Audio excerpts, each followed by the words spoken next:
Rust, que se passe-t-il quand une force inarrêtable rencontre un objet inamovible? Eh ben, il arrive qu'il se passe Dricus du Plessis contre Khamzat Chimaev, mon petit pote. Et je peux te dire que c'est un des combats pour lesquels je suis le plus hypé depuis très très longtemps. Là, vraiment, peut-être depuis Topuria Holloway. Depuis Topuria Holloway, ouais.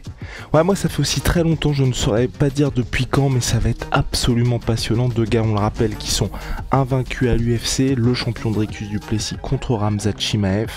Et vous allez voir, il y a beaucoup de questions qu'on se pose par rapport au combat.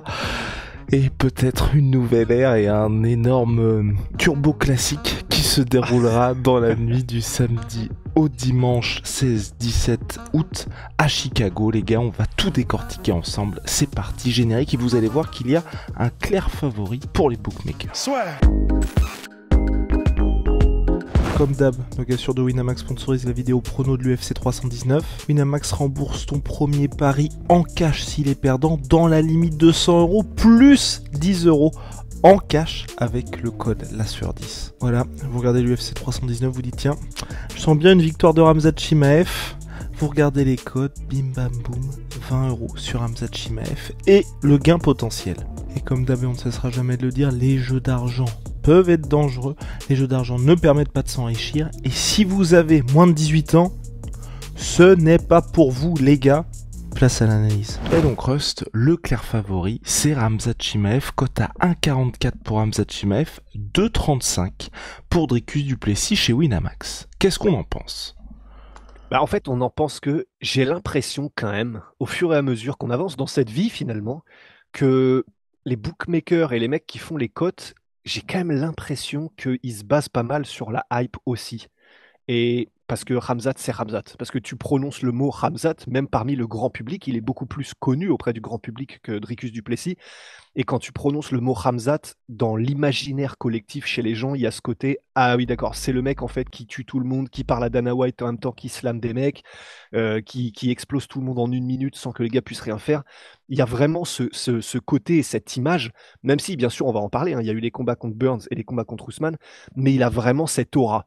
Et ça, pour le coup, on peut pas lui enlever. Enfin, la dernière perf contre Whittaker, tu peux pas lui enlever l'aura qu'il a, effectivement. On rappelle qu'il lui a quand même plié les dents de devant, tu sais, comme on pliait dans les cours de techno les bouts de plastique à l'époque, là.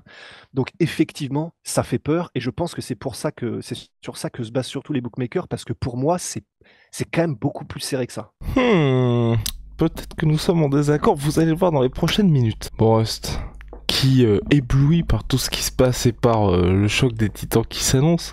Ouais, désolé, ouais. Je suis obligé de mettre des lunettes de soleil parce que mes petits yeux sont un peu fragiles. La question qui se pose évidemment, Rusty, c'est le premier round. Est-ce qu'on va passer ce premier round? Parce que Khamzat Chimaev, historiquement, à part le combat contre Gilbert Burns, où il a tout de même essayé, il n'y a eu que le plan A, et c'est le plan A qui lui a suffi à s'imposer contre absolument tous ses adversaires. Et on a cette impression, dans les prises de parole de la part de Dricus du Plessis, qu'il accueille de manière franchement comme le meilleur des bed and breakfast que vous trouverez, ce plan A de la part de Khamzat Chimaev. Pourtant, j'ai l'impression qu'historiquement, le round down de Dricus du Plessis, quand il affronte des gars qui luttent, ça se passe pas forcément comme prévu. Bah alors en fait, voilà le gros problème qu'on a là tout de suite, c'est un combat qui s'appelle Dricus du Plessis contre Derek Brunson. Et en fait, et voilà, ça fait plaisir qu'on parle de ça. C'est pour ça que moi ça m'a tout de suite. En fait, ça fait des semaines qu'on en parle avec Russ de ce combat, et on fait que se dire waouh, mais ça va être chaud, ça va être chaud. Le combat Derek Brunson contre Dricus du Plessis, Russ va vous en parler, mais vraiment, ça vous fait descendre de je sais pas combien d'étages. Bah, en fait, le problème, c'est que donc hier, j'étais dans le train comme ça, je commence à mater tous les combats pour faire le truc. Et là arrive le moment où je regarde le combat effectivement contre Derek Brunson et j'ai eu une espèce de, tu sais, comme le mème, tu sais, du Renoir qui est content et après qui est en mode oh merde. Parce que en fait, le combat, le premier round contre Derek Brunson, c'est la définition de la débandade en fait pour Dricus du Plessis.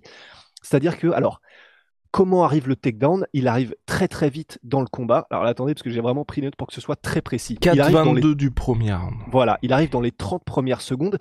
Mais en fait, ce qui est marrant, c'est que c'est même pas un takedown de la part de Derek Brunson, c'est Dricus qui met un middle, mais Dricus, comme on va le voir quand on va parler de la partie striking, en fait, il est pas très rapide en réalité. Il est pas très explosif non plus. Donc le middle, il le voit venir à 150 km d'Eric Bronson, il le chope. Et là, c'est parti pour un tour de machine à laver, mais Dricus n'a pas vu le jour.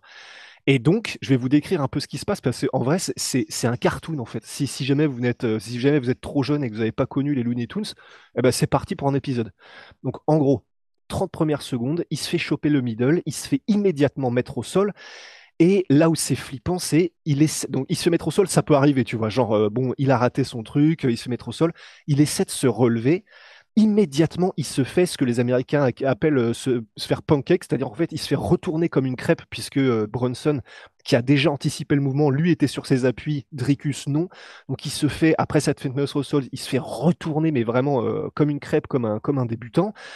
Ensuite, après 2 minutes, du coup, il était déjà en train, donc 2 minutes de scramble, 2 minutes où il a été mis au sol et il a essayé de se relever.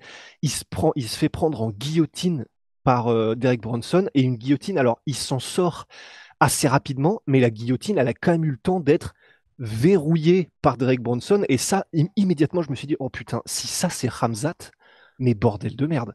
Mais bon, parce que quand même, il est monté qu'en espèce de taureau de compétition de la foire aux bestiaux, donc il s'en sort, il sort sa nuque, ça continue.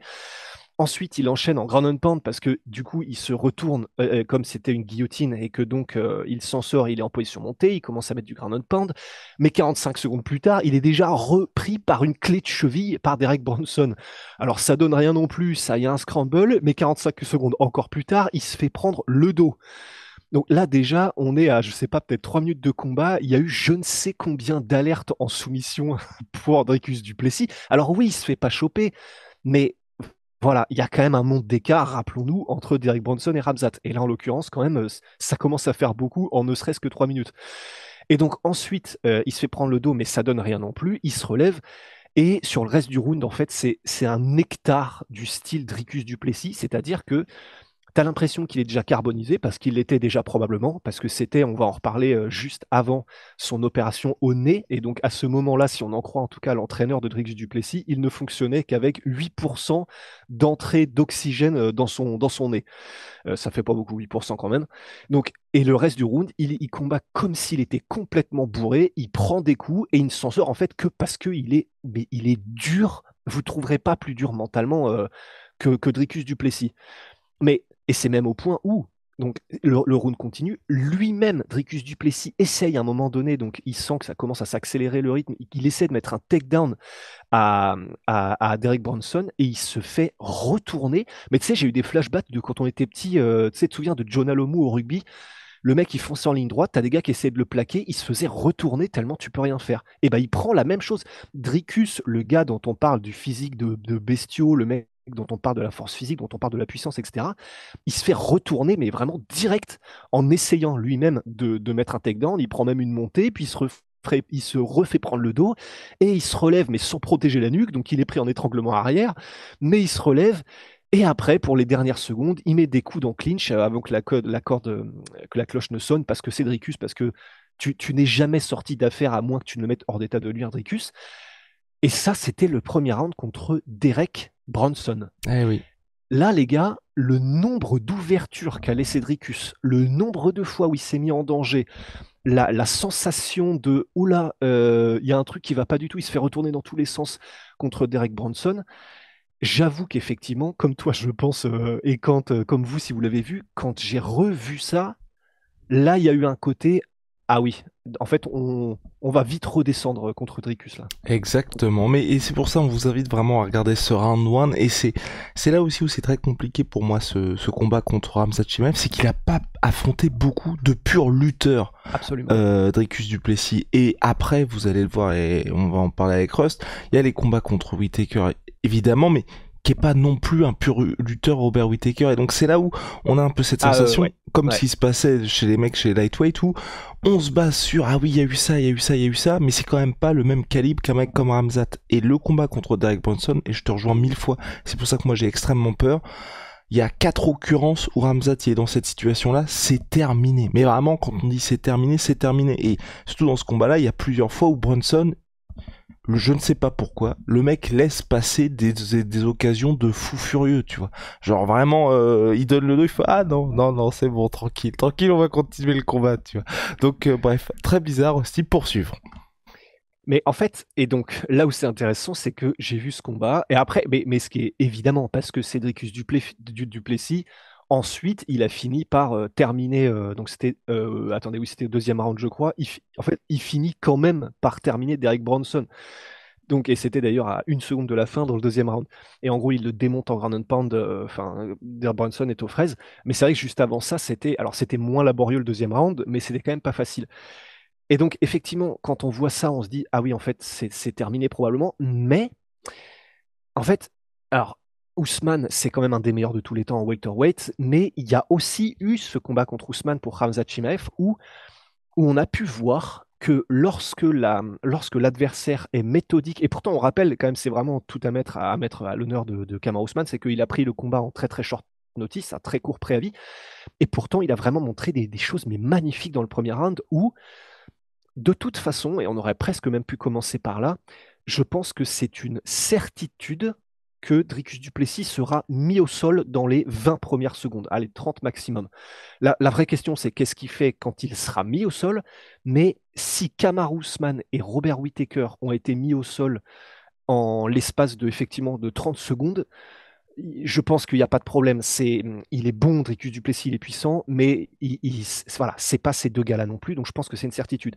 Néanmoins, et c'est là où ça m'a fait remonter un petit peu quand même l'espoir qu'on ait quand même un vrai combat pour Dricus Duplessis, c'est lorsqu'on voit ce qu'a fait Kamaru Usman, c'est-à-dire que une fois qu'il a été mis au sol, en fait, alors oui, il s'est mis 11 en défense.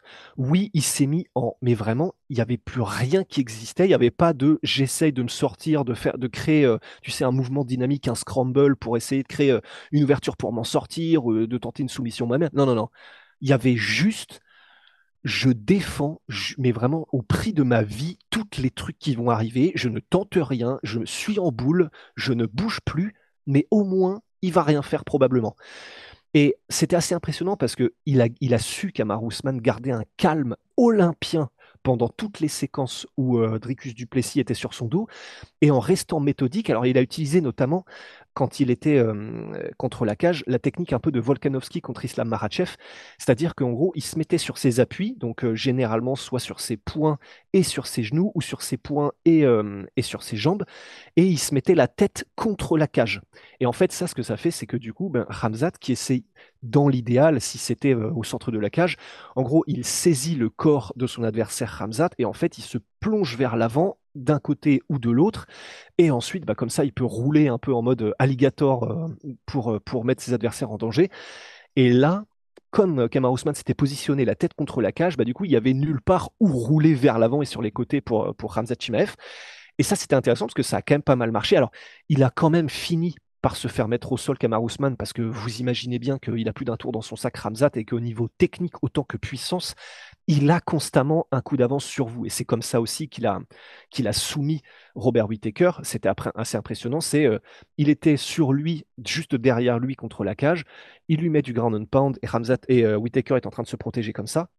Et en fait, ce que va faire en l'espace de une demi-seconde, et c'est vraiment somptueux, Khamzat Chimaev, c'est que, alors que du coup, il attend les coups Robert Whittaker, Khamzat va d'une main lui pousser le bras et de l'autre plonger sous sa gorge pour lui mettre un étranglement arrière. Une fois qu'il a un bras sous sa gorge, il va utiliser son autre main pour empêcher que Robert Whittaker puisse revenir et essayer de se débarrasser du bras qui est sous sa gorge.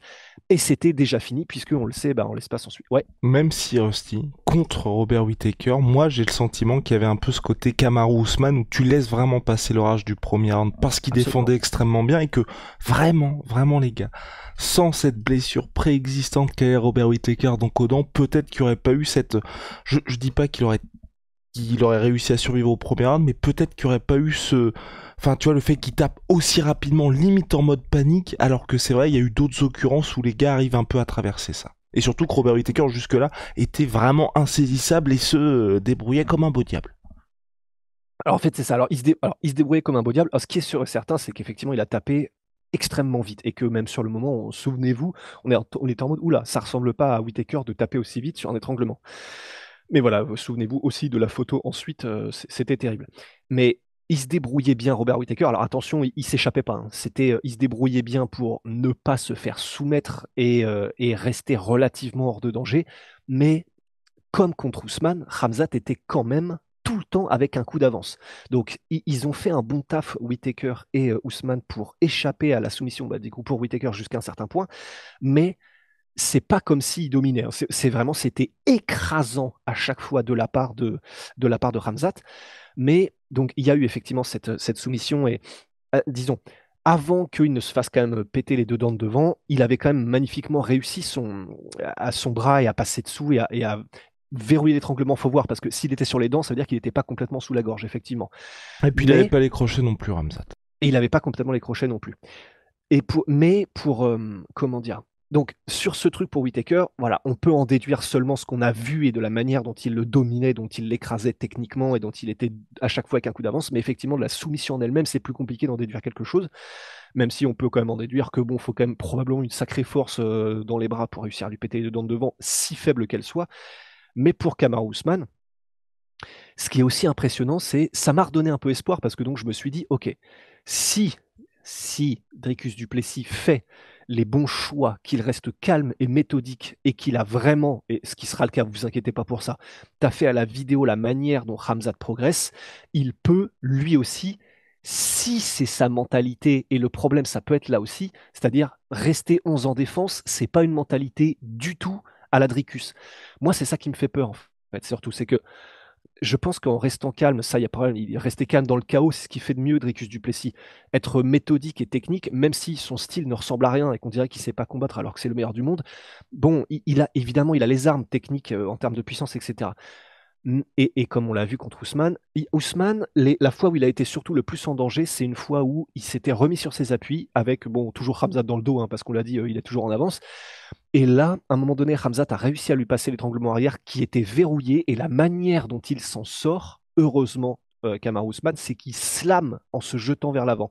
Sinon, il y avait moyen que ce soit terminé aussi. Donc, c'est là où c'est chaud, c'est que même si vous êtes 11 en défense, même si vous êtes un des GOAT en la personne de Kamaru Usman, et même si vous êtes donc ultra calme et méthodique, il y a quand même un moment donc où il avait réussi à potentiellement verrouiller la soumission et l'étranglement arrière Khamzat Chimaev, et il s'en est sorti grâce à un énorme coup en mode bon, ok, là je me permets d'aller à la panique quand même parce qu'il faut s'en sortir. Mais sauf que ça a marché. Et c'est pour ça que celui qui s'est vraiment le mieux débrouillé, c'est Gilbert Burns, parce qu'à la base, Ramzat partait pour le plan A, mais devant le barrage de Burns, s'est dit, ça risque d'être quand même compliqué.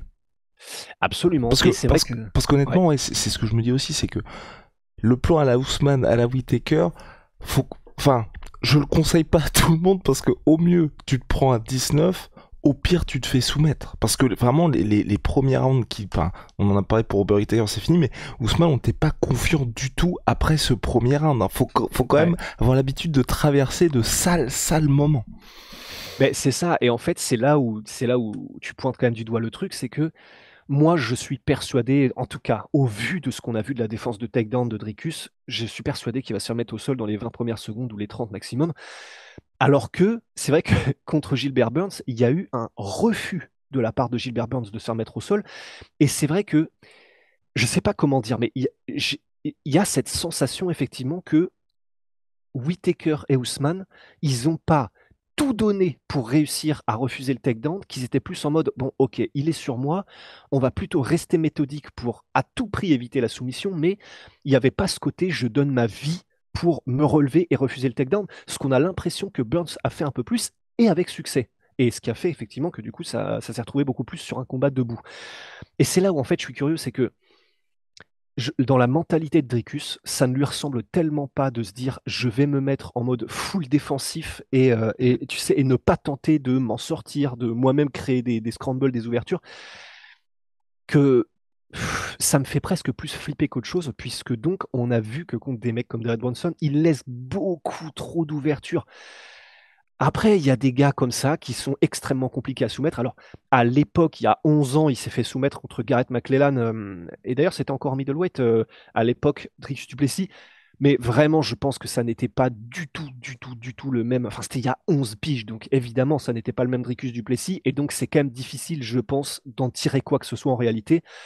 Bon, voilà, il s'est fait soumettre et c'est quand même ça. voilà, ce que je veux dire, c'est il n'a pas jamais été fini. Il a pris un KO contre Soldic, il a pris une soumission contre Garrett McLellan, mais dans les deux cas, c'était il y a 11 ans pour la soumission, c'était alors il y a 8 ans, mais c'était surtout en welterweight pour le KO contre Soldic. Donc pour moi, c'est des trucs, c'est difficile d'en tirer quoi que ce soit, surtout quand on voit les styles de Dricus et de Khamzat. Et donc avec Khamzat, évidemment, Rusty, il y a ce plan A, mais on a cette impression que dans un petit coin de sa tête, il y a bon, qu'est-ce qui se passe si après le premier round, Dricus est toujours là et que là ça devient un petit peu plus compliqué les amener au sol. Parce que si vous avez suivi, Khamzat s'est entraîné et s'entraîne en Californie avec un coach spécialiste de l'endurance, les Ironman, tout ça, ça le connaît. Donc visiblement, il y a quelqu'un qui a bien pointé du doigt les limites actuelles, en tout cas s'il peut y avoir des limites du côté de Khamzat Chimaev, face à un Dricus du Plessis qui lui, on va dire, plus les minutes passent, plus il est dans son élément. Et ça, je dois avouer que c'est un truc, ça me fait peut-être plus peur qu'autre chose en fait pour Khamzat. Parce que le camp d'entraînement pour Robert Whittaker, Khamzat, il était dans les montagnes donc c'était Tchétchénie, je crois, Oui, hein, donc c'était dans ça. le mont Elbrouz, et il était avec, tu sais, que vraiment le All-Star Game de l'équipe de lutte russo-tchétchène, et il y avait, enfin même en termes d'entraîneur, hein. C'était pas la même Et ambiance, hein, mais vous avez capté l'idée. Hein. oui, Tchétchénie, mont Elbrouz, effectivement, bon, c'est pas la même, hein. Mais bon, bah, force est de constater que, vu ce qui s'est passé dans le combat contre Whittaker, bon, déjà, le takedown, c'était comme dans du beurre, et effectivement, la soumission, elle est venue vite, quel que soit ce qu'on pense des dents de Robert Whittaker. Donc là, pour moi, il y avait un côté, oula, d'accord, il s'entraîne en altitude, donc pour le cardio, ça c'est coché théoriquement, puis on lui fait confiance pour la discipline d'entraînement. Et deux, il s'entraînait avec une équipe qui, pour ce qui est de la lutte, des ajustements minimes, microscopiques, ultra techniques, et en termes de sparring partner en lutte, tu comprends effectivement pourquoi il n'y a personne qui pouvait tester Khamzat quand il est arrivé en mode plan A à ce moment-là contre Whittaker. Moi, c'est ce qui me fait presque un peu peur. Alors, c'est un professionnel, il sait ce qu'il fait, hein, Khamzat, mais On imagine. oui, on imagine, hein, probablement plus que nous, hein. Mais en tout cas, ça me fait un peu peur que donc qu'il soit en mode visible. Parce que là, donc, il est avec ce mec-là, Sam Calavita, et donc il est en mode à fond prépa physique. Mhm. J'imagine en se disant la partie technique, je la connais. Et ça, moi, ça me fait un peu peur. En fait, je sais que on peut pas comparer des oranges et des citrons, je sais plus quelle expression, mais tu sais, ça me fait un peu penser à quand Connor avait pour Khabib, il s'était entraîné, il avait fait un camp d'entraînement quasiment que en taffant son grappling et sa lutte, en se disant le reste, c'est bon, c'est pris en compte, j'ai pas besoin de trop le taffer. Et il l'avait dit ensuite, ben en fait, j'aurais peut-être dû rester sur comme je fais normalement, puisque le timing n'était pas là en striking. Et puis je sentais que j'avais pas la vitesse et l'explosivité de d'habitude. Et là, un peu de la même manière, j'aurais peur que, ben, oui, il va peut-être arriver avec un petit pourcentage en plus, tu sais, de cardio dans lequel il peut aller pomper en cas de problème au deuxième, troisième et là, quatrième, cinquième round. Mais, enfin, je sais pas si c'est potentiellement la meilleure Mhm. stratégie, puisque là où il aurait peut-être eu intérêt, mais c'est facile à dire, hein, je sais, là vraiment c'est juste, je dis ça parce que voilà, ça fait partie des éléments à prendre en compte. Parce que ça se trouve, il a raison, et ça se trouve, c'est, voilà. Mais voilà, il a mis là, visiblement en tout cas, l'accent sur la prépa physique, plutôt sur les sparring partners d'une qualité en termes de lutte qu'il aurait pu trouver chez lui, et ou même en termes de, et même j'ai presque envie de dire en termes de MMA global, je crois qu'il s'entraîne, je crois que j'ai vu avec le Jackson Camp, donc il y a peut-être Khalil Roundtree, mais enfin, j'ai pas vu beaucoup de très très gros niveaux. Peut-être que c'est moi qui n'ai pas suivi d'assez près son camp d'entraînement, mais Hmm. Et il y a aussi ce truc là, et tu fais bien de pointer le doigt là-dessus, c'est aussi pourquoi communiquer sur ça. Parce que c'est toujours le truc qu'on dit avec Russ, c'est on ne voit que ce qu'on choisit de nous montrer. Et c'est vrai que de communiquer à fond là-dessus, où c'est exactement les mêmes conditions contre Robert Whittaker, c'était si Whittaker passait le round 1, ça allait être compliqué pour lui. Sauf qu'on nous avait montré uniquement de la lutte de la part de Khamzat, on savait à quoi s'attendre, et si effectivement il arrivait à penser Whittaker, on aurait été tous waouh, on flippe. Là, tu renvoies quand même un truc où tu te dis, attends, tu nous montres uniquement toi qui est en train de taffer ton endurance, ton cardio.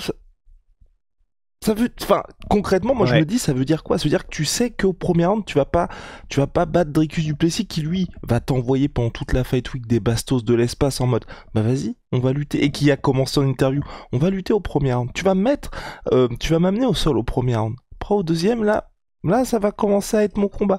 Au troisième, je vais te mettre au sol. Enfin, et c'est ça que je trouve très bizarre de la part de Khamzat Chimaev, parce que là, on est dans un combat où, sur le papier, en tout cas, on a l'impression que cette dimension physique et cette dimension lutte, en tout cas avec un mec comme Dricus du Plessis, il va beaucoup plus l'accueillir à bras ouverts que ses adversaires précédents. Et c'est très bizarre qu'il nous montre tout ça. Et je suis d'accord avec toi, c'est pas très rassurant. Enfin, il y a pas non plus alerte de fou, hein, mais c'est bizarre qu'ils choisissent de montrer ça, alors que ça aide, tu vois, juste de dire en interview, bon bah les gars, là j'ai terminé un cycle sur le cardio. Tu sais, tu dis ça comme ça. On serait juste dit, putain, en plus le mec a fait tous les bons choix, puisque au-delà de s'être recentré sur ses bases et tout, le truc qui pêchait un peu lors du combat contre Gilbert Burns et un peu contre Kamaru Usman, on peut cocher cette case. Là, on a l'impression qu'il y a un focus quasi exclusif là-dessus. Bon. Voilà, donc en tout cas, c'est pour ça. Ça vaut le coup d'être noté quand même. Et parce que, en revanche, de l'autre côté, peut-être pour ceux qui ne connaissent pas bien Dricus du Plessis, en fait, il faut vous dire, si vous ne l'avez jamais vu combattre et que vous êtes fan de Khamzat et que vous allez voir ce combat-là, et que vous allez voir Dricus pour la première fois, au- alors, ça dépendra de l'intensité du combat qui risque d'être ultra haute, mais vous allez voir Dricus du Plessis, peut-être au bout de 2-3 minutes, il sera déjà dans le rouge, mais il sera déjà à l'article de la mort. Mauvaise nouvelle, si vous êtes fan de Ramzat, ça ne veut rien dire. Ça, en fait, donc on l'a dit tout à l'heure, on l'a évoqué, tu sais, il y a eu cette opération au nez qui a fait qu'il a débouché ses voies nasales, apparemment, en tout cas d'après l'entraîneur de Dricus, et qui fait qu'il est passé de 8% d'entrée d'oxygène à, bon, normalement, on l'imagine, en tout cas plus proche de la totalité de 100%. Et donc il a passé la quasi-totalité de sa carrière, visiblement, en tout cas en MMA, en étant dans le rouge au bout de 2 minutes de combat ou presque. Donc c'est peut-être Dricus, le gars qui a le plus l'habitude de combattre en étant en dette d'oxygène de l'histoire du MMA. Peut-être, hein, tu vois, à part peut-être Derrick Lewis, tu vois. Mais, et c'est là où c'est dingue, c'est que il va avoir donc au bout de 2-3 minutes des mouvements qui seront encore plus désarticulés qu'au début du combat. Et pourtant, vous allez voir, ça commence fort, hein, parce que vraiment, il combat comme on a l'impression comme quelqu'un qui ne sait pas ce qu'il fait, alors qu'en réalité, on va le voir, il est extrêmement technique. Mais donc, au bout de 2 minutes, il va être dans le rouge. S'il survit au bout du premier round, il va respirer fort. Il y a des goulets là. Je me souviens, c'était donc contre Derek Bronson que Dricus prend. Donc c'était juste avant son opération, mais quand même, où il inspire de l'air comme ça. Mais vraiment, bouche grande ouverte. Enfin, tu sais, c'est la porte des étoiles, ça bouge quoi. Mais, ben, il continue et en fait, son mental indestructible, mais vraiment, c'est indestructible, Adricus Duplessis, fait que de toute façon, comme ses mouvements sont un peu, tu sais, il surengage tout le temps, il a des grands mouvements, comment dire, amples sur tout ce qu'il fait, il a des mouvements un peu bizarres de tête et machin, tu sais, une espèce de mouvement infini comme ça, comme les structures gonflables dans les concessionnaires. Mais sauf que ça, eh ben en fait, il va le garder jusqu'à la 25e minute du combat. Et c'est pour ça que c'est terrifiant, c'est que la puissance avec sa mécanique de frappe et puis le fait qu'il va arriver à probablement 92-93 plombes le jour du combat, ben ça c'est un truc que lui on sait puisqu'il l'a fait de multiples fois qu'il va garder jusqu'à la fin du combat. Il reste extrêmement dangereux parce qu'en plus imprévisible avec ce style des Looney Tunes. Et ça, lui, Hamzat, on sait qu'il ne l'a pas. Et malgré le fait qu'il pourra s'entraîner probablement en cardio comme un zinzin, bah en fait, c'est un peu comme Connor, tu vois, lors du deuxième combat contre Nate. On parle de gestion d'énergie et on parle en fait, voilà, il y a des gens qui sont plus explosifs naturellement, des gens qui sont meilleurs pour l'endurance de fond naturelle. Si t'es pas bon pour l'endurance naturelle de fond, tu peux bien évidemment la taffer, mais tu seras jamais aussi bon qu'un mec qui naturellement est bon là-dedans et en plus s'entraîne là-dessus. Et c'est pour ça qu'en fait, on a un peu peur pour Ramzat et pour ses choix potentiels. En tout cas, on verra après, parce qu'il va peut-être nous mettre, ouais, nous la mettre profond, j'allais dire, mais ouais, c'est bon. Mais en tout cas, du coup, ouais, ouais, non, c'est horrible de dire ça, mais nous faire manger nos mots, tu vois. Mais Voilà, voilà. ouais, ouais, nous faire manger nos morts. Mais mais voilà, et c'est parce que on sait avec certitude ce qu'apporte Dricus comme chaos continu et avec le fait qu'il t'étouffe petit à petit dans les combats. Et ça, on sait l'inverse à propos de Ramzat, parce que donc contre Gilbert Burns, c'était compliqué au deuxième et troisième, et contre Kamaru Usman, c'était extrêmement compliqué aussi, et notamment en lutte où à partir du deuxième round, en fait, il n'arrivait plus à mettre Kamaru Usman au sol. Alors il l'a mis au sol, je crois, à la toute fin du deuxième et peut-être une fois au troisième, mais c'était beaucoup plus laborieux et Usman s'en sortait. Et ouais, c'est pour ça qu'on a tendance à dire si la plus grande chance qu'aurait Ramzat de finir Dricus, c'est dans le premier round, et sinon, même ne serait-ce que deuxième et troisième round, s'il n'a pas réussi à finir le taf, Non, c'est très compliqué. ouais, enfin moi, perso, je mets ma main à Ouais. couper que c'est terminé. On a vu des trucs encore plus étonnants en MMA, hein, Francis Ngannou qui arrive au cinquième round et qui gagne contre Cyril, etc. Mais là, quand même, putain, en termes de proba, Et surtout en termes de dimension physique aussi, c'est l'autre question que je me pose un peu. C'est vrai que pour Hamza Chimaev, en termes de middleweight d'élite, à part Robert Whittaker, qui est un vrai middleweight mais qui est pas le plus impressionnant physiquement, malheureusement, on n'a pas beaucoup d'exemples pour Hamza Chimaev parce que, et tu l'as très bien dit, Kamaru Usman, c'était en short notice, il n'avait pas eu le temps de se faire à un Kamaru qui est parti pour les middleweight avec une montée définitive et surtout avec du temps. Et là, avec Dricus, tu l'as dit, il sera à 92-93 kilos. On sait que les phases de préhension, forcément, ça te demande beaucoup d'énergie. Et là, tu te retrouves face à un mec qui est l'un des plus physiques de la catégorie, tout simplement. Et donc, si effectivement il n'y a pas de finish au premier round, cette carcasse-là va continuer de falloir se la trimballer. Et c'est là aussi où moi ça m'inquiète un peu, c'est que malheureusement, voilà, s'il y avait eu ce combat contre Gilbert Burns en middleweight avec un Gilbert Burns de middleweight, tu peux au moins cocher cette case-là. Là, ça n'a rien à voir entre un Gilbert Burns qui était un ancien lightweight et un Dricus du Dricus. Plessis sur 5 rounds en plus. Sachant que les combats contre Kamaru Usman et Gilbert Burns étaient en 3 rounds. Là, on parle d'un combat en 5 rounds. C'est 10 minutes en plus. C'est absolument considérable. Et Rust, du côté du striking, peut-être du Dricus du Plessis, à part s'il envoie un kick un peu téléphoné qui se le fait attraper comme contre Bronson et Darren Till, vous allez le voir que ce n'est pas une partie de plaisir. C'est ça. En fait, le striking de Dricus du Plessis, c'est vraiment, c'est rigolo. En fait, tant que t'es pas l'adversaire, en fait, parce que c'est en fait, la raison pour laquelle on dit qu'on a l'impression qu'il sait pas se battre, et c'est un peu le même, tu vois, c'est la raison pour laquelle sur les réseaux sociaux, en gros, les gens là commencent à blaguer en mode, alors qui vous voyez gagner? Moi, je vois Dricus gagner par un piano qui va lui tomber dessus. Je vois Dricus gagner par, il va trébucher sur une peau de banane et mettre une droite à Ramzat et gagner. Et en fait, pourquoi les gens se marrent en disant ça? C'est parce que tu as des phases, et la plus belle phase qui nous fait penser à ça, c'est, tu sais, le moment où il est contre Adesanya, il est en train de faire du striking contre Adesanya, il met une droite, il se déséquilibre lui-même, il tombe, et en fait, en tombant, il met au sol et il met un takedown, mais voulu, hein, parce que tu peux pas faire pas exprès ce genre de truc, mais à Adesanya qui donc tombe et il lui prend le dos dans la seconde d'après. Alors qu'il était vraiment en plein momentum qui était en train de s'inverser à Adesanya. C'est une dinguerie cette phase-là. C'est n'importe quoi. Et vraiment, avant de revoir les images et d'analyser ce qui s'est passé, en fait, tu te dis, d'accord, en fait, il fait même pas exprès. C'est comme Luffy, tu sais, à un moment donné, il lâche plus, il envoie des coups au hasard parce que le mec peut anticiper les mouvements. T'as l'impression que c'est pareil, qu'il ne fait juste pas exprès, mais que ça marche. Bon, pas de bol, en fait, pas de bol, mais normal, en fait, il fait exprès. Mais c'est simplement qu'il a une adaptabilité à tout ce qui se passe. Ce qu'il aime le plus, en fait, Dricus, c'est créer des collisions, créer des phases de chaos, parce que dans le chaos, lui est bien meilleur que l'adversaire, est bien meilleur que qui que ce soit d'autre dans la planète, à trouver des moyens de te mettre en position désavantageuse, de mettre des coups alors que toi, tu ne peux pas lui en mettre. Et la manière dont ça se traduit, c'est par exemple en striking, il surengage quasiment tout. C'est-à-dire qu'il va mettre des gros coups où il se jette tête baissée, et j'en rajoute pas un, les screens à l'appui, il se jette tête baissée en mettant des énormes coups de battoir, tu sais, des crochets larges ou des trucs.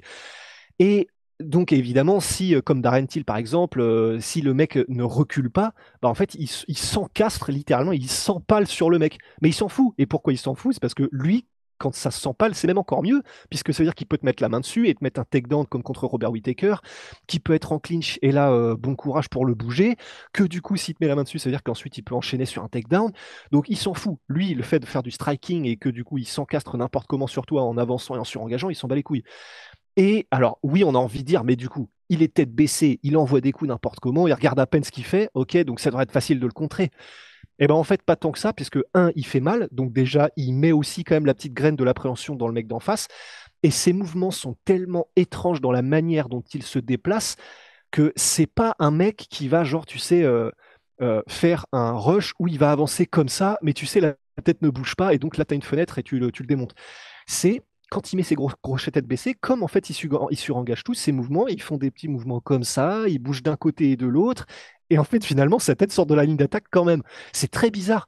Mais donc c'est pas si facile de le contrer, et j'en veux pour preuve que si c'était facile, il a eu 4 rounds pour le faire à Adesanya, il n'a pas réussi, tu vois. Alors attention, il lui en a mis des très très bonnes à Adesanya, il a trouvé des magnifiques ouvertures, mais c'était pas forcément sur des contres, sur ces grosses avancées explosives en blitz.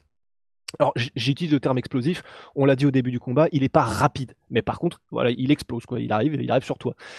Mais et donc il y a des phases comme ça. Il y a des moments où le moment où il met le takedown sans faire exprès quasiment à Adesanya, le coup qu'il met juste avant, en fait, il met un grand coup de battoir sans regarder à moitié pareil, et il a la tête qui est dans le buste, qui est au niveau du plexus d'Adesanya. Enfin, c'est vraiment ça. En fait, ça rend Dricus extrêmement complexe à lire, puisque il ne fait rien que tu as l'habitude de lire quand toi, tu es un striker d'élite ou que tu es un mec qui a l'habitude de combattre. Tout est imprévisible avec lui. Parce que sa manière de striker, comme on vient de le dire, et parce que aussi, il fait ce qui lui passe par la tête. Et ça se retrouve aussi dans les feintes, et c'est pour ça que c'est presque le meilleur feinteur du game, c'est parce que lui-même ne sait pas quand est-ce qu'il va avancer, en fait, t'as l'impression. Donc en fait, finalement, c'est les meilleures feintes. Mais donc ces feintes, elles sont horribles. La manière d'avancer, il a un rythme dans ses coups qui est horrible. C'est-à-dire que, bah ça, on en parle souvent, tu vois, mais dans toutes les écoles de boxe ou de kickboxing, on t'apprend à, quand tu fais un enchaînement, c'est genre, allez, 1-1-2, c'est genre pa pa pa ou pa pa pa pa. Enfin, c'est des trucs qui ont un rythme que tu peux capter. Bah, Dricus, alors là, j'aimerais bien le faire, mais en fait, c'est très compliqué de ne pas avoir de rythme volontairement. Mais c'est genre, il va mettre des enchaînements où c'est pa pa pa pa pa pa pa pa pa pa. Enfin, c'est n'importe quoi. C'est une musique infernale, en fait. Et du coup, ça aussi, ça rajoute au fait que c'est compliqué à lire, parce que du coup, tu ne sais jamais quand est-ce que toi, tu peux y aller, quand est-ce que lui va mettre des coups, d'autant plus que ces coups viennent avec des angles du dessus, du dessous, que tu comprends pas. C'est un enfer. Et rajouter à ça, ce sera la dernière chose, mais c'est qu'il ne s'arrête jamais. Dricus du Plessis, il a un volume qui est dans le top 5 all-time middleweight. Un volume d'envoi, il est à 6. Attends, c'est quoi? Bon, je l'ai noté, je vais être sûr, je vais la revoir pour être sûr. Je crois que c'est 6,12. Ouais, voilà. 6,12 coups envoyés par minute. C'est énorme. C'est donc top 5 de la catégorie. Et je crois que le plus grand, c'est Paulo Costa d'ailleurs. Mais après, Paulo Costa, pareil, il a un volume de zinzin. Et bon, alors il a aussi, j'ai noté juste en dessous, ça vaut le coup de le dire, il a aussi, ça aussi c'est beaucoup plus que tous ses adversaires, c'est il prend plus de coups que tout le monde. Il en a pris 4,9 par minute, il prend énormément de coups. Bon, il s'en fout parce que sa tête, c'est un canoë de toute façon. Mais voilà, en fait, pour ce qui est du striking, c'est pour ça que j'aurais tendance, si jamais ça restait en pur striking, à donner l'avantage à Dricus, c'est que Complètement. Bah, tout le monde. en fait, tout le monde, c'est ça. Adesanya a eu énormément de succès, Darren Till aussi, mais en fait, déjà, ils sont extrêmement rapides, vifs et précis, et c'est aussi ça qui a fait la diff, c'est que ce soit Darren Till ou Adesanya, en fait, il a une garde qui est haute comme ça, en mode carapace, Dricus du Plessis, ce qui fait que quand il n'attaque pas, tu peux le faire déclencher en le feintant lui aussi beaucoup. C'est ce qu'a fait Darren Till avec succès, et c'est ce qu'a fait Adesanya. Donc ça a du succès. Et en fait, tu trouves des ouvertures, puisque donc c'est pas Mayweather, c'est pas Roy Jones, tu vois. Enfin, il est là. C'est juste qu'il encaisse, mais il est là. Mais du coup, Adesanya, avec notamment beaucoup de coups en direct, arrivait à passer énormément à travers la garde de Dricus du Plessis. Pareil pour Darren Till, notamment avec des jab et des uppercuts qui venaient donc de dessous la garde, et qui, enfin vraiment, c'était distributeur pèse pour la tête de Dricus du Plessis. Mais c'est pas j'ai l'impression que c'est avec ça qu'ont eu beaucoup de succès les gars qui ont pu battre Dricus du Plessis, et c'est pas vraiment le style de la maison pour Khamzat. Khamzat, c'est plutôt un striker en puissance. Il est technique, il a un très bon jab, notamment quand il est en gaucher, mais disons, il n'est pas aussi rapide, explosif et précis qu'un Darren Till ou qu'un Israël Adesanya. Et j'aurais tendance à dire que contre les mecs qui sont un peu plus lents, mais quand même puissants, c'est là où il est quand même bon, Dricus du Plessis. Et j'aurais tendance à me dire aussi que là, on peut pas faire de mathématiques exactes, mais quand il a pris des coups, notamment contre Kamaru Usman, Khamzat, c'était des coups qui étaient des coups un peu longs, alors soit des coups en direct ou des 1-2, des combinaisons, où il allait le chercher à la fin de son coup, de son geste, Kamaru Usman. Les combinaisons, on l'a dit, il travaille en volume, il travaille énormément en combinaison, Dricus du Plessis, et des combinaisons en avançant et en shiftant même pour venir te chercher, même si tu recules. Et en plus, c'est la tête chercheuse parce que même contre Adesanya qui se décalait de la ligne d'attaque, à la fin de ses combinaisons, tu sais, il faisait des trucs et à la fin, il mettait un coup comme ça avec le poing qui vient de côté n'importe comment de récupérer. Enfin, c'est exceptionnel ce qu'il arrive à faire. Mais donc, face à un striker plus classique et qui n'a pas cette rapidité, j'aurais quand même tendance à mettre un gros avantage à Dricus. Puis Euh, surtout qu'Adesanya, Darren Till, en son temps, Darren Till, quand il était à l'UFC, c'était vraiment le haut du panier en termes de striking, hein, vraiment. Ouais, absolument. Et il fait mal, hein, c'est pas complètement à exclure. Il a mis KO Gerald Meerschaert sur un coup Ramzat. Il est extrêmement puissant. Mais si les meilleurs strikers du monde n'ont pas réussi à mettre hors d'état de nuire, à part Soldic en welterweight, mais c'était il y a une paix quand Non, même. puis tu fais très bien d'en parler parce que ça peut aussi arriver. Quand t'as, je sais pas, allez, probabilité 0,10% pour ça, mais ça peut toujours arriver que on ait un Dricus qui soit absolument omnubilé par la lutte de Khamzat Chimaev et que Khamzat Chimaev le choque en striking parce que tu passes ton combat à être focus sur un seul truc. C'est arrivé avec le fameux, Steve vous en parle tout le temps, Randleman contre Krokop. Ça aurait pu arriver. On est passé à ça. Conor McGregor contre Khabib Nurmagomedov, donc ne l'excluons pas, on sait jamais. On sait jamais. Ouais, voilà, comme ça, on ratisse bien large et on prend tout en compte. Donc, mais effectivement, donc, parce qu'en plus de ça, j'ai envie de dire, lorsque Dricus du Plessis dit si on est encore là au troisième round, moi aussi je vais te mettre au sol, ça, c'est pas des paroles en l'air, hein. Vous inquiétez pas que Dricus du C'est Plessis va y aller, possible. hein. C'est Ouh là là, possible. il C'est n'y a possible. aucun problème. Il y a Ousmane lui-même avait mis un point d'honneur à montrer qu'il voulait tenter aussi les takedowns. Alors, il n'a pas réussi, mais vous inquiétez pas, Dricus, c'est un buffle. C'est un gars qui va de toute façon avancer, quoi qu'il arrive, continuer à envoyer. Et son style, c'est vraiment du MMA total. Donc, il y a des moments où, s'il est toujours là, non seulement il va aller à la mise au sol de Dricus du Plessis, mais il va essayer de faire une Khamzat à Khamzat. Et et il va sacrément augmenter ses chances de succès si Khamzat est carbonisé. Donc le sac à dos de 95 kilos de Dricus du Plessis sud-africain que se sont pris les Adesanya, que se sont pris les Darren Till, que se sont pris à peu près tout le monde, ça, si c'est au troisième, quatrième round, bah on l'a vu, Adesanya, ça n'a pas duré très longtemps lorsqu'il s'est fait soumettre. C'est de toute façon, enfin vraiment là, troisième, quatrième, cinquième, que ce soit debout ou au sol dans les Oui, il fait ce transitions, qu'il veut. Enfin, il y a moyen, ouais. si on est au quatrième ou cinquième, c'est que ce que Khamzat voulait mettre en place n'a pas fonctionné tout simplement. Et que on est vraiment dans la partie de Dricus du Plessis. Et là, oui, littéralement tout est possible. Ouais, parce que je vois pas un monde où le game plan de Ramzat, c'est de surprendre tout le monde et de commencer au quatrième, hein. Non, non, non. Bon, ouais, non. Max Holloway, non. Est-ce qu'on passerait, je sais pas, aux pronosticos? Eh ben, Bah, je crois bien, hein, je oui. regarde juste si j'ai pas rien oublié, parce que Alors, l'histoire comme ça, vu qu'on a fait une prévue bien complète, ça merde. Eh eh oui, ben, salade tomate allons-y. oignon, vous connaissez. Salade, tomate, oignon, bien sûr. Poum, voilà, ça, c'est bon. Ouais, on aurait pu citer aussi, effectivement, qu'il aime le.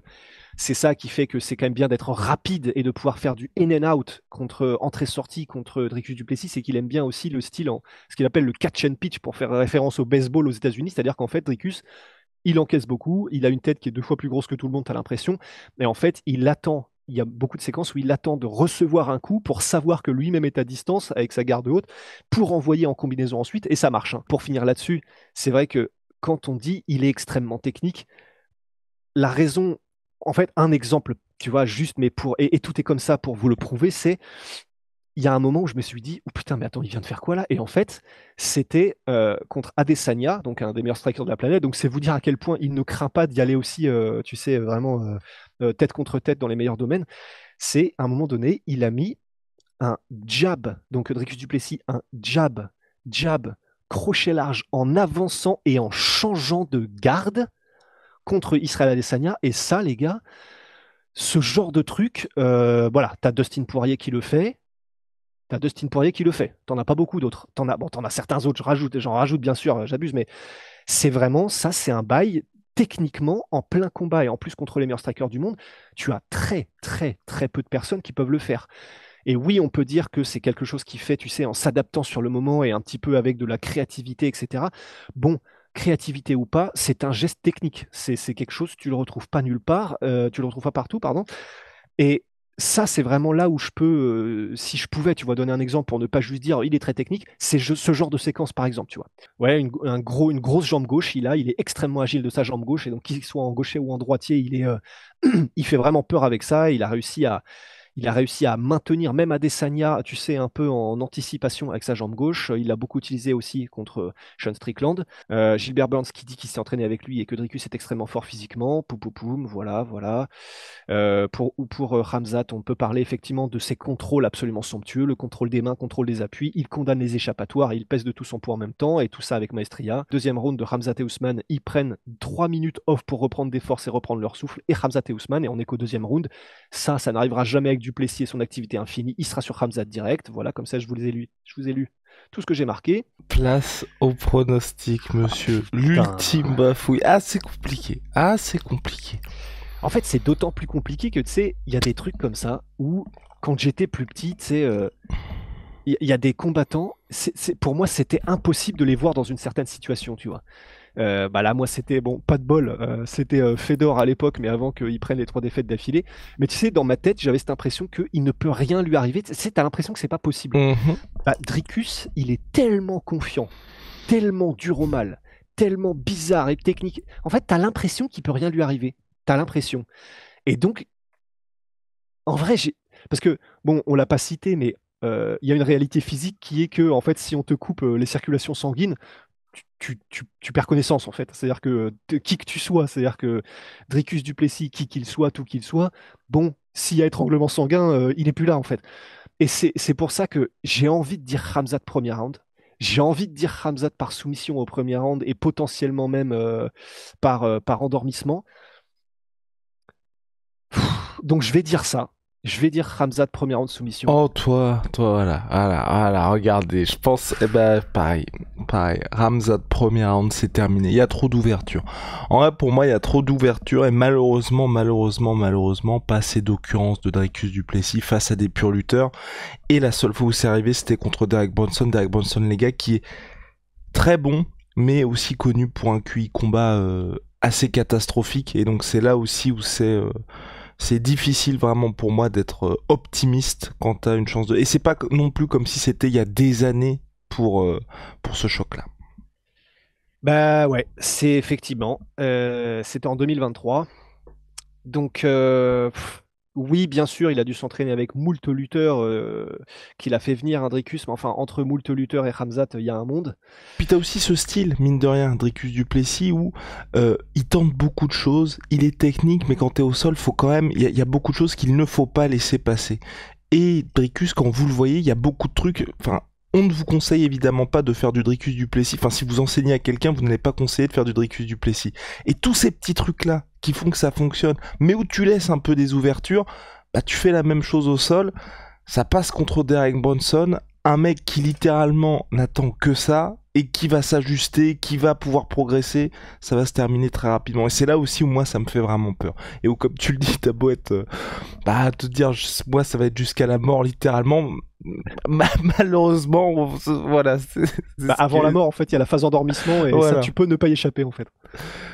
Bah, Ah, c'est ça. Et puis tu en mets plus, une clim, tu mets une clim parce que tu vois aussi, je pensais que t'allais un peu me hyper à me dire. Tu vois, en plus, t'étais là en mode, il résiste à tout, il machin, et là, ça allait être Dricus KO troisième round. Mais bah, là, en tu fait, nous as, boum. bah, en fait, parce qu'il y a la même sensation que contre Whittaker, en fait. Contre Whittaker, je m'étais dit, enfin, il a tellement tout connu, Whittaker. En plus, en lutte, il faisait partie de l'équipe d'Océanie à l'époque. C'est juste que l'UFC n'avait pas voulu le laisser participer au jeu et machin.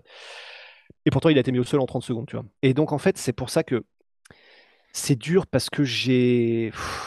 Et c'est peut-être ça, en fait. Tu vois, on a dit, ouais, il s'entraîne que en prépa physique, Ramzat, mais que se passe-t-il? Il est pas au Caucase, en s'entraînant avec les meilleurs et machin. Bah oui, mais en fait, sauf que dans 2 semaines, il va peut-être y avoir une réalité, c'est qu'il n'en avait pas besoin. Il avait juste ça au cas où et pour être encore plus serein sur ce premier round, mais il va terrasser Dricus en 2 minutes en fait. Et donc, et il y a un monde où ça peut arriver sans aucun problème. Donc en fait, tu vois, j'ai un peu cette sensation comme contre Whittaker de, en vrai, c'est Whittaker quand même, hein. En vrai, et s'il l'amène au troisième, bah oui, mais on n'y va pas au troisième round. Et c'est comme ça. Donc, j'aimerais tellement, je suis tellement hypé pour avoir un combat de malade où ça va jusqu'au troisième round et on les voit tous les deux puiser jusqu'au fond, sauf que Dricus peut puiser plus. Ce serait incroyable. Ce serait incroyable. En fait, c'est tout ce que je veux. Je serais prêt à payer même pour avoir ça. Mais Allez payer pour avoir ça. oui, mais trop. C'est Ouais, comme c'est Oliveira ça. en fait, hein. Oliveira au sol, on sait que c'est un tueur à gages, plus de soumission de l'histoire de la planète de l'UFC. Sauf que Bon, là, vous rajoutez la lutte en plus. voilà, vous rajoutez la lutte et Oliveira, il s'est déjà fait soumettre plusieurs fois aussi parce que Mhm. justement, il est trop généreux, parce qu'il laisse trop d'ouverture, parce que justement lui-même, il veut être sur l'offensive et créer des scrambles.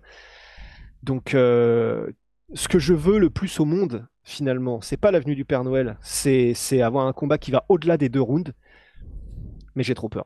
Et puis surtout qu'on voit que Ramzat arrive à faire des ajustements. Le combat contre Kevin Holland où il ajuste sa soumission pour réussir à le terminer. Pareil, il arrive à coincer les mecs quand il fait ses tentatives de takedown qui sont très rapides, mais contre la cage où les mecs peuvent pas lui mettre des sprawls de l'espace, parce que c'est vrai qu'un sprawl de Dricus du Plessis, ça peut faire très mal, un peu à la Francis contre Mieux. Tu te dis, oh merde, là c'est vrai que j'avais pas prévu ça. Bah, Ramzat, il va enclencher ce takedown d'une manière où vous ne pouvez même pas sprawler. Enfin bref, le mec est un cauchemar, tout simplement. Donc on reste tous les deux là sur soumission, premier round. Ouais. Alors, regardez, c'est que. Regardez. Non, mais ça me fait chier parce qu'en fait, c'est tout ce que je veux qu'on ait un gros combat, mais les probabilités là, après ce combat contre Bronson, me font trop peur. Et d'autant plus que, en vrai, si on veut être totalement honnête, on parle de combat désastreux pour Derek Bronson. Enfin, désastreux, on abuse, c'est pas Chandler non plus, mais mettre un middle à Derek Bronson dans les 20 premières secondes, c'est quand même sacrément con mais aussi. c'est pour ça, c'est pour ça que moi il me fait flipper. Il me fait flipper et en plus quand on dit ça, tu vois, vous allez ajouter le ouais mais les gars il peut être plus discipliné et tout, c'est un peu comme Prochaska. Ce côté-là fait partie de leur succès en fait. T'affrontes un mec où tu leur dis, ADN. Il va tenter des trucs où tu ne peux même pas te préparer en combat parce que tu te dis vous inquiétez, il tentera jamais ça. Il tentera jamais ça de toute façon sinon il est mort. Bah, devinez quoi, les gars? Ouais, et il y a un monde, putain, vas-y, j'ai presque pas envie de prononcer ces paroles de peur qu'elles soient prophétiques, mais il y a un monde où on l'a vu le faire contre Bronson et on a vu faire aussi Kamaru Usman le faire contre Khamzat, mais il s'est pas fait soumettre, même si du coup c'était très très chaud. Il y a un monde où il se fait mettre au sol, il bouge, il essaie de se relever, il scramble, il se relève, tu sais, avec les 2 mains sur le sol en laissant sa gorge bien ouverte. Il l'a fait contre Bronson. Il se fait non seulement verrouiller, mais étrangler et endormir, et on est en mode, mais c'est pas possible, il est débile mental ou quoi? Pourquoi il a fait ça? Et en fait, c'est juste que c'est l'ADN de Dricus que de scrambler et que de laisser ses ouvertures de malade. Et oui, c'est le meilleur du monde là, et oui, c'est. Mais il y a un monde où il laisse une ouverture plus grosse que lui, et on est dans l'incompréhension, en mode Anthony Johnson, Daniel Cormier, en mode, mais pourquoi tu tentes le takedown contre lui? Et il y a un monde, il y a un monde. C'est ce truc de ça passe contre tout le monde, sauf, ouais. Sauf à ce genre de niveau. Bon, bah, les gars, en tout cas, UFC 319, Chicago. Ça va être une folie sur le papier. On se retrouve très vite. Bye!